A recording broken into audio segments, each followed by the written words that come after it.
through our single leg balance test now. This one's pretty self-explanatory. You're just going to be standing on one leg. However, there are some specific things that we're going to watch out for and some norm data that supports this as well. Obviously, again, depends on the clientele and where they are at, but this can also help us look at things like neurological risks or issues and falls risk as well.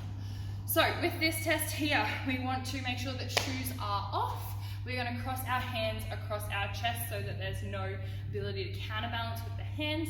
We are purely looking lower limb, and we want that leg hovering up off the ground, not supporting, not resting into that leg or anything like that. Now, with this test here, what we're aiming for is greater than 40 seconds, eyes open, and greater than 20 seconds, eyes closed, but obviously the greater, the better. So to start with, you will get your client to stand on one leg. I always recommend that they go eyes open to start with, even if they're doing the eyes closed test, because if you get someone to close their eyes and then go on one leg, they're already probably a little bit off balance in terms of trying to center themselves with that. And you can also recommend them to look at a point on the floor if their eyes are open. So if we're doing our eyes open test, we would go arms across the chest. We would then get them to lift that foot off the floor.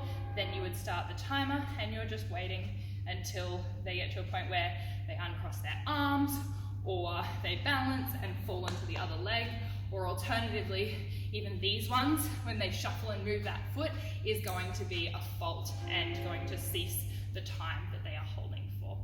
Exactly the same thing now with our closed eyes. Always start open eyes as a graded exposure to make sure they can do that first. Obviously, if they're really struggling eyes open, there's no point starting with their eyes closed. But if they do get to that spot, again, as I mentioned, we're going to go onto that leg first, then cross the arms, and then they will close their eyes. As soon as they close their eyes, that's when you would start the timer. Obviously a little bit harder to stabilize from here, and you would count their time from there. With these tests, as always, you want to look at how they compensate.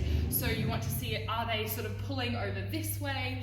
Are they, is all of the proprioception challenge for them coming from the foot? Is it the hip?